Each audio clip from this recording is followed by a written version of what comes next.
Hey there, guys and girls. How you doing? Hope you're well. Thank you for joining me on this lovely day.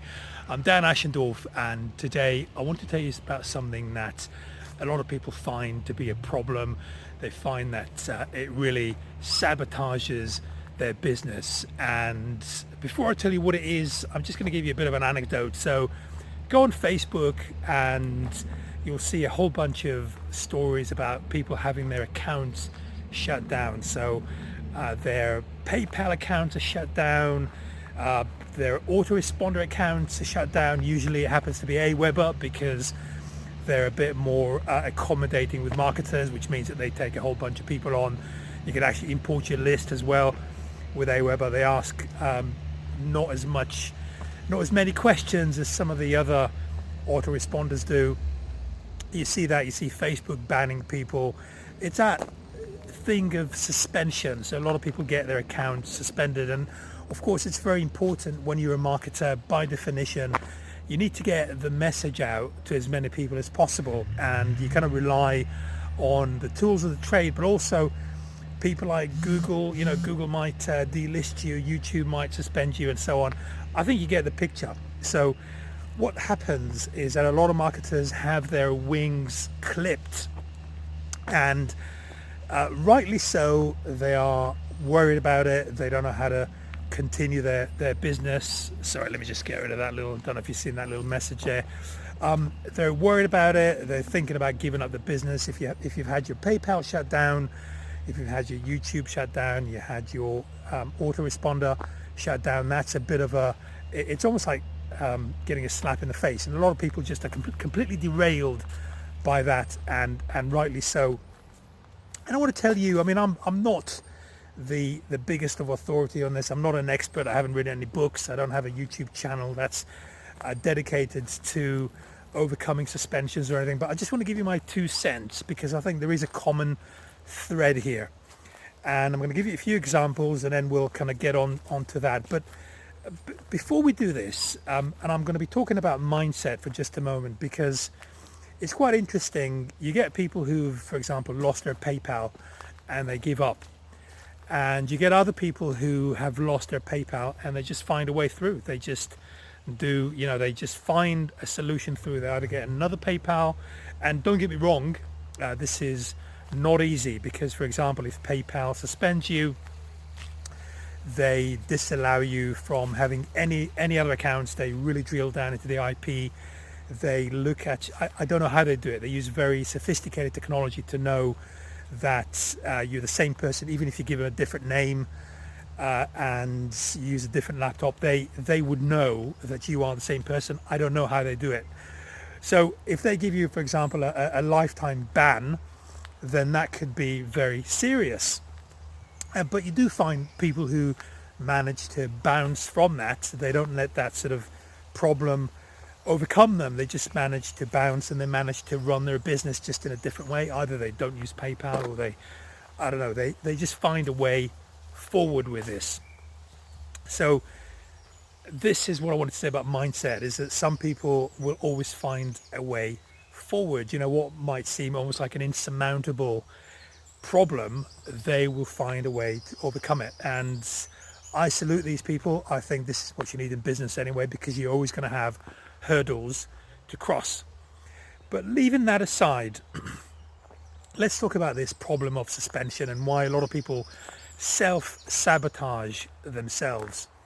So I think in order to really understand what's going on with the big networks, and I use the word network since, you know, sort of in the wider context, we need to look at things from their perspective. So if you look at PayPal, for example, they are heavily regulated, or they work in a very heavily regulated environment, which is the financial services environment. Now, if they do things which they shouldn't be doing, like if it turns out that they have aided and abetted money laundering activities, then they're going to be out of business very soon. You know, they've got the regulators breathing down their necks, so they have to be whiter than white when they run their business.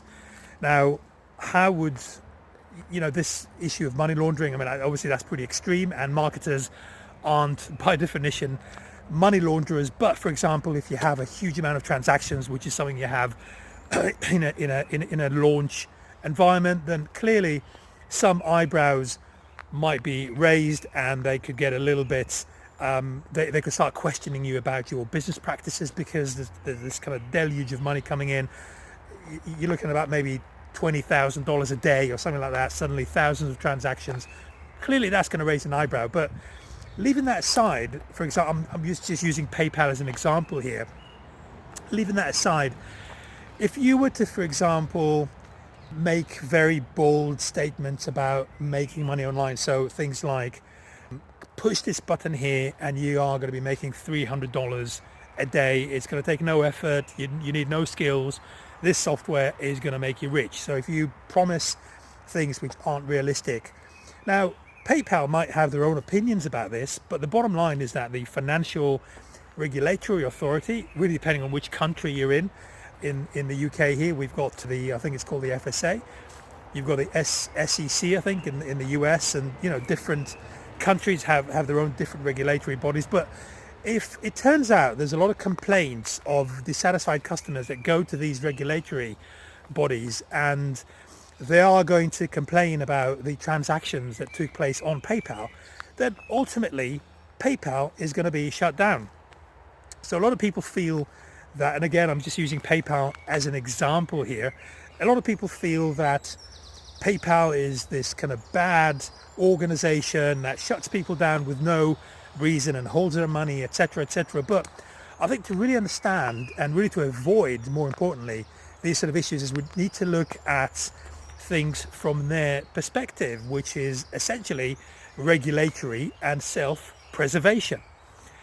Now, you look at the case of, for example, the autoresponders, and I mentioned Aweber there just as an example. By the way, I use Aweber myself. I really like them. I think it's a great company with really good service. But you look at Aweber, for example. So let's say that they have a contingent of people who are putting on rubbish emails. So things like, again, pretty much what I've just mentioned in the case of PayPal. So you are going to be made rich quick if you push this button, or $100, or this, that, or the other, these kind of headlines which are misleading. If you're going to have some of that, or even if you aren't going to have that, if you're going to have, for example, if you're going to be substituting dollars to bucks, and a lot of people do BUX just to try and overcome the spam folders. If you're going to be using language which is unrealistic and just falsifying, what's going to happen is that people are going to get this message and they're going to be hitting the spam folder. So they're going to be consigning your messages to spam. Now, in the case of Aweber and the large autoresponders, the more spam complaints they have, the less deliverability they're going to have. So again, they are looking at self-preservation here, because an autoresponder that doesn't deliver emails to the inboxes is dead.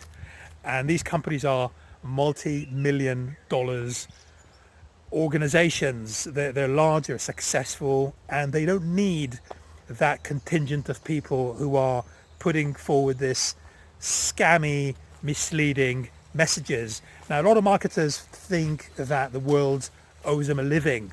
They think that they are in the right to be placing these scammy email headlines and promises which aren't deliverable, and they get surprised when they're being shut down. They think that they've been wronged somehow, because they're not looking at the reasons why people or companies take this sort of stance. They're not looking behind the scenes. They're not trying to put themselves in the other party's boots. They just have this gripe, and they think that they are being out to get at, which is wrong. So that's, looking at PayPal, looking at also the case of autoresponders, and I could go on.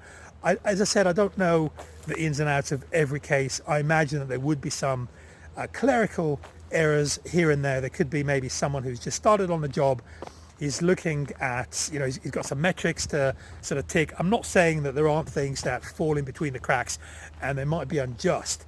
But I think on the whole, if we look at things from the service providers' side, I think that's going to really minimize the chance of us being suspended or shut down. And I think there is one sentence, rather, one phrase that will capture what I'm just about to say, or what I've just said in the last few minutes, and that is adding value. So we need to be adding value to our customers, to our service providers. And once we do that, that really minimizes the risk of things going wrong. For example, looking at the case of PayPal. So it's not just about the scammy promises. For example, if one thing that's really common in the affiliate marketing industry when there's launches is to delay refunds as much as possible. And the reason for that is that the faster the refunds come in, the more the stats are going to be skewed. Because if you're looking at the large marketplaces like Warrior Plus and JVZoo, you can see how many refunds. You can see the percentage of refunds on the side there. So you can see all the big metrics like conversions and EPCs and stuff, and you can also see the refunds. So what a lot of vendors try to do is they try to delay the refunds until the launch is over, because what they're doing is they are recruiting affiliates. So they want the affiliates to see that there are no refunds, because obviously they don't want the affiliates to be promoting a product that's going to have refunds and then they're going to have to claw back the money and all that sort of stuff. Now, that's fine for the affiliate marketer, but if you look at customers, first of all, they get agitated because they don't know what's going on. They're waiting for their refunds and they're getting fob-offs from vendors who are trying to hold off as late as possible on issuing the refund. So they're getting angry. And also you're looking at, for example, the case of PayPal as well. Sorry, again, I've got a notification. I don't know if you see that. Some useless bit of news just popped up on my screen there. You're looking at the things from PayPal's perspective, and they could be open to things like chargebacks.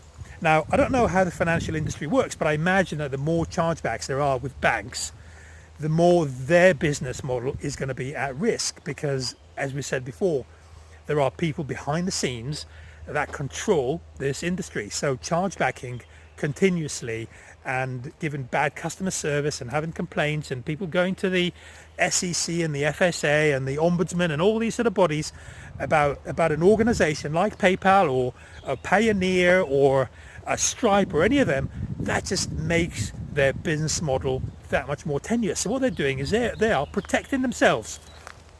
So why not just add value? Why not, for example, if you happen to be in a launch environment, just give out obviously you can ask for the reason. For example, you can say, well, you want a refund, that's fine. Do you mind if I ask you why?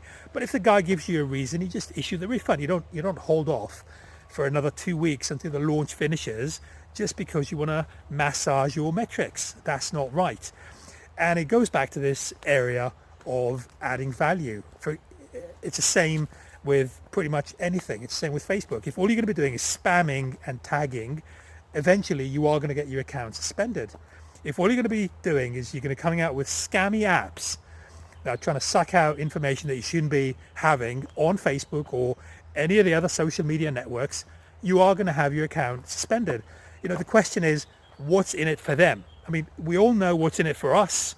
We want to make money, and that's fine. But what's in it for the other guy, the ones who are treating us as if we were guests, and rightly so, on their platform? What's in it for them?